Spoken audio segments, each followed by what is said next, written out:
जब कफन पर टैक्स लग गया, कफन पर जीएसटी लग गया, कलम किताब पर जीएसटी लग गया, ये आवाज़ बड़ा गुंडा इस प्रदेश में कौन है?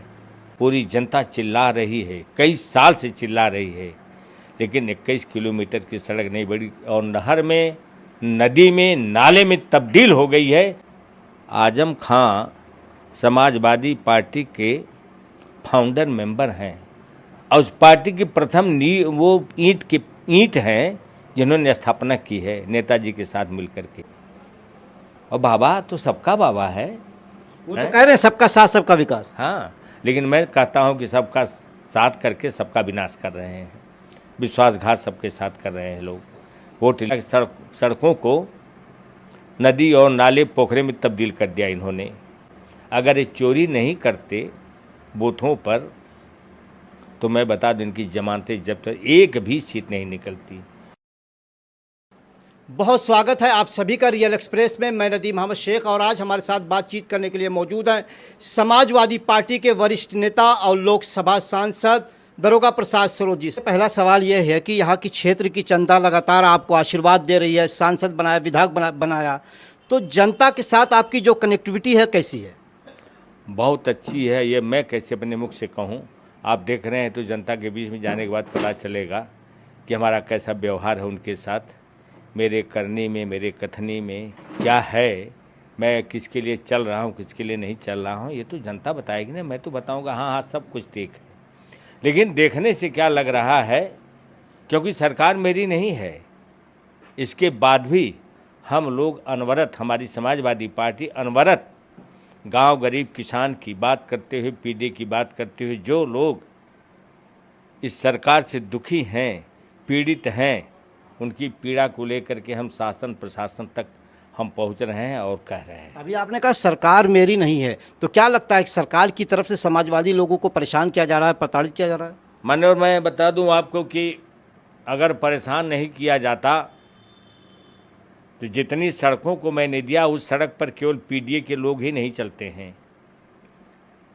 उस सड़क पर केवल समाजवादी पार्टी नहीं चलती है, उस सड़क पर बहुजन के लोग नहीं चलते हैं, उस सड़क पर केवल कांग्रेस के नहीं चलते हैं, उस सड़क पर हर दल के लोग चलते हैं, हिंदुस्तान के लोग चलते हैं, प्रदेश के लोग चलते हैं, गांव गरीब किसान और अपर क्लास के लोग भी चलते हैं। लेकिन जब भाजपा की लहर थी तो इसी आजमगढ़ के लोग, यही जनता आप लोग को बहुमत दी, सारे दोनों सांसद समाजवादी के हैं, विधायक समाजवादी पार्टी को हैं। कारण यही है, जनता का क्या दोष है? जनता ने 10 की 10 सीट दिया समाजवादी पार्टी को और 2-2 सांसद दे दिया, दोनों। यही सबसे बड़ी चिढ़ है आदरणीय योगी बाबा जी को, आदरणीय मोदी साहब को, कि जनपद आजमगढ़ को एकदम दबा दो इतना कि कोई विकास कार्य न हो। 129 सड़क हुई है, 129 सड़क प्रदेश में, जिसमें एक भी सड़क जनपद आजमगढ़ को नहीं मिली मान्यवर। लेकिन वो तो कह रहे कोई भेदभाव नहीं किया जा रहा है, सबके साथ। इतना भेदभाव अगर नहीं होता तो जनपद आजमगढ़ को एक भी सड़क नहीं मिलती। अब बता दीजिए, एक भी सड़क नहीं मिलती, कम से कम एक सड़क तो होगी। 5-5 सड़क मैंने दिया नितिन गडकरी से, मीटिंग करके मैंने दिया, एक बार ने 3 बार किया, उन्होंने कहा कि मैं दे दूंगा, लेकिन आज तक नहीं। अभी अरौला कप्तानगंज वाला मार्ग आप देख रहे हैं, हमारा विधायक माननीय डॉक्टर संग्राम यादव और माननीय बलराम जी पूर्व मंत्री इस समय विधान परिषद सदस्य भी हैं, पूरी जनता चिल्ला रही है, कई साल से चिल्ला रही है, लेकिन 21 किलोमीटर की सड़क नहीं बड़ी और नहर में, नदी में, नाले में तब्दील हो गई है, चलना मुश्किल है मान्य। तो मैं कैसे कह दूं कि ये इनके उसमें ये सौतेलापन नहीं कर रहे हैं। अच्छा, एक आपकी पार्टी का अंदरूनी मामला है, आजम खान जेल से बाहर आए, अभी तक उनको से कुछ लोग कह रहे हैं कि वो बसपा का हाथ थाम सकते हैं, लेकिन आजम खान अभी चुप बातें कर रहे हैं, मतलब खुल के कुछ बात नहीं हो रही। अखिलेश यादव अभी तक उनसे मिलने नहीं गए। बात आप हमसे आजम खान की बात करते हैं।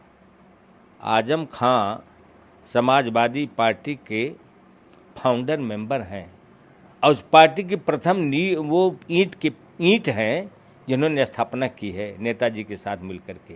लेकिन समाजवादी के एक सांसद ने कहा था कि वो सुधार घिरा में है। गलत बात कह रहे हैं जो लोग कह रहे हैं, मैं नहीं मानता।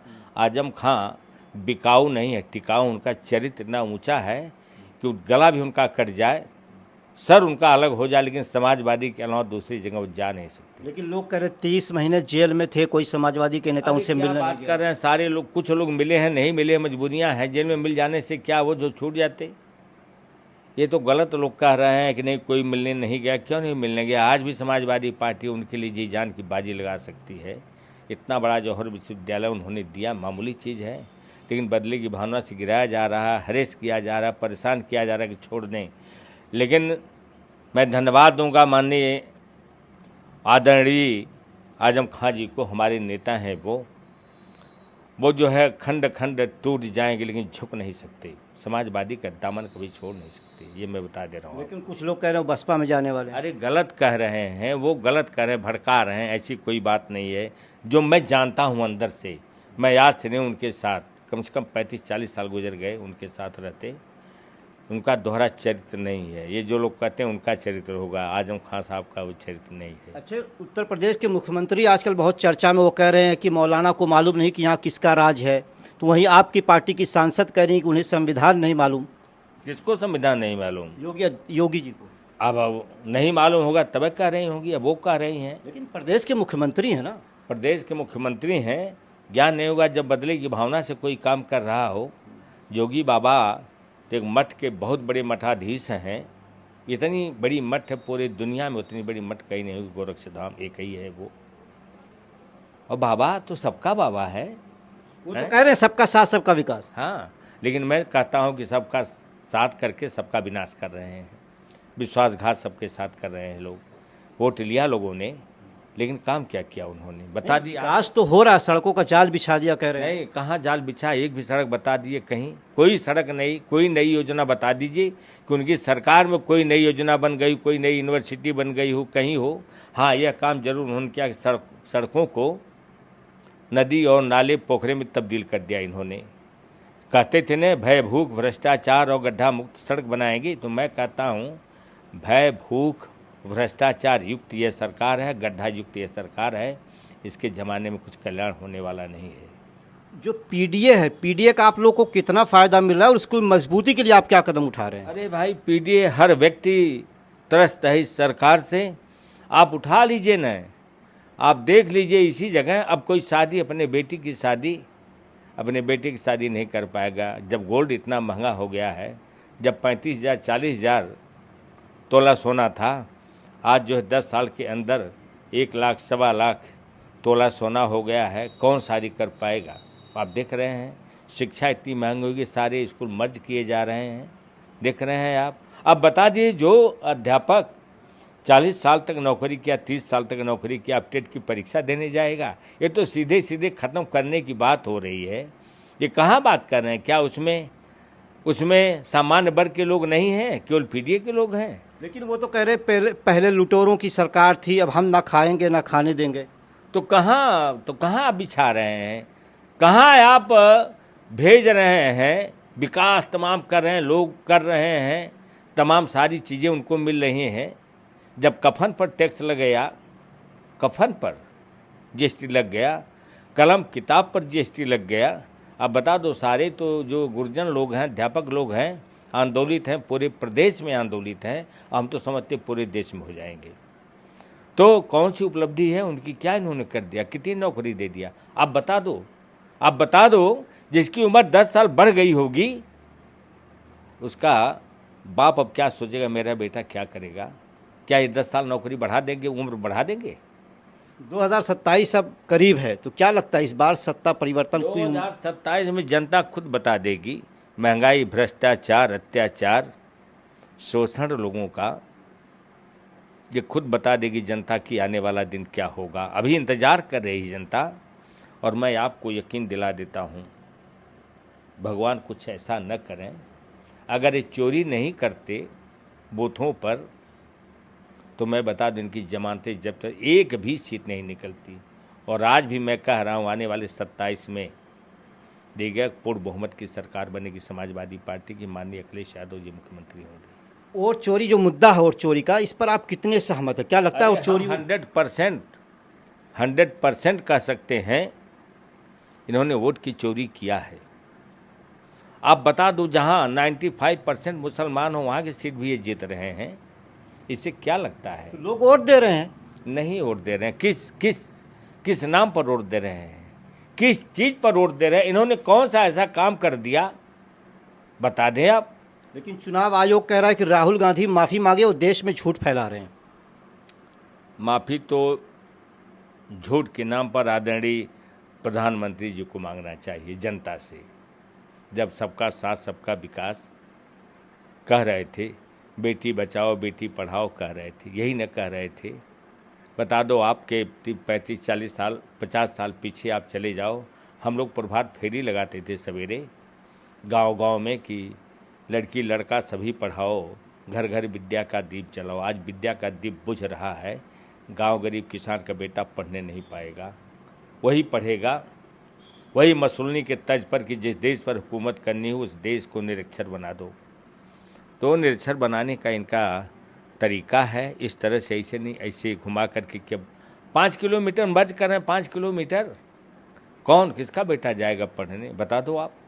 बेटियां जिस तरह से दिन दहाड़े उनके साथ जो है क्या हो रहा, क्या आप नहीं देख रहे हैं? अभी आपने बेटियों का सवाल किया। अमित शाह कह रहे हैं पहले सूरज ढलने के बाद बेटियां घर से बाहर नहीं निकलती थी, अब रात को 12 बजे गहना पहन के भी जा सकती हैं। हाँ, देख रहे हैं आप, तो देख ही रहे हैं कि कितना गहना पहन करके जा रहे हैं।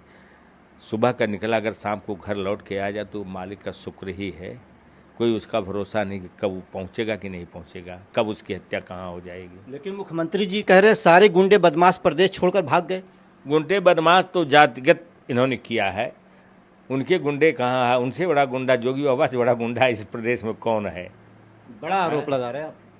नहीं है जो ये इतना बड़ा जिस मुख्यमंत्री का की डर हो, कोई बोल नहीं पा रहा, हम लोग चल नहीं पा रहे हैं, डोल नहीं पा रहे हैं, तो प्रदेश का मुख्यमंत्री बादशाह है, जो चाहेगा वह करेगा। तो बता दीजिए, मैं तो कहता हूँ कि उनसे बड़ा कौन गुंडा हो सकता है? हम लोग गुंडा हैं? आप कह रहे हैं हम लोग डोल नहीं पा रहे। अरे आप सांसद हैं। अरे डोल नहीं, अपनी आवाज़ नहीं उठा पा रहे हैं, कहीं सही बोल नहीं पा रहे हैं। अगर बोल दिए तो ईडी हमारे पीछे। अब हम लोगों के पास क्या ईडी करके करेंगे क्या? लेकिन जो बोलने वाले हैं बेगुनाह, उनको मुकदमा उनके ऊपर लादा जा रहा है। भाई उनकी सरकार है, कहीं कट्टा दिखा देंगे, कहीं गांजा दिखा देंगे, कहीं किसी मामले में बेचारे वो जो है लदवा देंगे ताकि ये चुनाव न लड़ने पाए। आप बता दो, क्या रमाकांत यादव शराब बेचते थे? उदाहरण यही है कि रमाकांत यादव शराब बेच रहे थे। रमाकांत यादव को मैं जानता हूँ, दल में रहे हैं, जोगी बाबा भी जानते हैं, उनके साथ भी रहे। रमाकांत यादव सम्मानित व्यक्ति, उनका परिवार उनके पी नहीं है, रिश्तेदार अगर कोई शराब बेच रहा है तो उसमें इन्वॉल्व कर दिया जाए रमाकांत यादव को, ये माफिया हैं, यही सब कुछ कर रहे हैं, करवा रहे हैं, और जेल में सड़ रहा बेगुनाह व्यक्ति जेल में सड़ रहा है। लेकिन अगर डबल इंजन की सरकार है, प्रदेश का विकास हो रहा, तो आप लोग को तकलीफ किस बात की है? किस चीज़ का विकास? किसका विकास? विकास बड़े बड़े उद्योगपतियों का हो रहा है, गांव गरीब किसान का विकास नहीं हो रहा है। नहरों में पानी नहीं है, यूरिया खाद नहीं है, डाई खाद नहीं मिल रही है। अब बता दो किस चीज़ का विकास है? यही विकास है? यही विकास है कफन पर टैक्स लगा दिया जाए, जीएसटी लगा दी जाए, कलम किताब सबको बंद कर दिया जाए, महंगाई चरम सीमा पर हो? यही विकास हो रहा है? कौन सी सड़क बन गई? कौन सा विद्यालय बन गया? क्या हो गया? जो लोग 10 साल उम्र से वंचित हो गए बेचारे, यही विकास हो गया? यही विकास हो रहा है कि टीचर 40 साल के बाद अब जा रहा है रिटायरमेंट होने, 2-3 साल के बाद हो जाएगा, तो उसको अब कराने अब टेट की परीक्षा पास करेंगे तब होगा। अखिलेश यादव ने कहा कि नाइंसाफ़ी की उम्र लंबी नहीं होती, तो क्या माना जाए 27 में आप लोग बदल देंगे सरकार? बिल्कुल 100% बदल जाएगी। इन लोगों ने अगर बेईमानी नहीं किया तो 100%, मैं कह रहा हूँ 300 के पार इंडिया गठबंधन 300 के पार जाएगी। ये लोग बेईमानी कैसे कर लेंगे? चुनाव तो चुनाव आयोग करवाता है ना। अरे आयोग तो खुद ही बेईमान है, तो मैं क्या बताऊं अब आपको? आयोग की कौन सी बात आप कर रहे हैं? बयान हल्फी दे गई 18,000 समाजवादी पार्टी के ऊपर से, बता दो ये हैं कि नहीं है? हैं? कोई सुनवाई नहीं उस पर हो रही है। आयोग तो खुद ही बन रहा है, सरकार बन करके, पार्टी बन करके चुनाव आयोग तो लड़ रहा है। अभी हम लोग घेराव किए थे। चुनाव आयोग पार्टी बन रहा है? क्यों नहीं बन रहा है? पार्टी नहीं बनता तो फैसला नहीं करता। तो ये सब सारी चीज़ें हैं जिनकी सरकार है, उनके आयुक्त महोदय हैं, उनके लोग हैं, उनकी सरकार है, जैसा चाहें। लेकिन पाप का घड़ा भर चुका है, पाप का घड़ा भर चुका है, फटेगा तो इन लोगों का पता नहीं चलेगा कहाँ किसके गए। पाप का घड़ा भर? हैं, भारतीय जनता पार्टी की पाप का घड़ा भर चुका है। हर गरीब, हर किसान, व्यापारी, सब लोग त्रस्त हैं। और इस बार सारे लोग लाख आप कर दीजिए, सारे लोग आप वोट देने जा रहे हैं समाजवादी पार्टी को। हमारे साथ मौजूद थे लालगंज से सांसद दरोगा प्रसाद सरोज जी, जिन्होंने मेरे हर सवालों का बड़ी बेबाकी से जवाब दिया। आपका बहुत धन्यवाद। बहुत बहुत धन्यवाद आपको।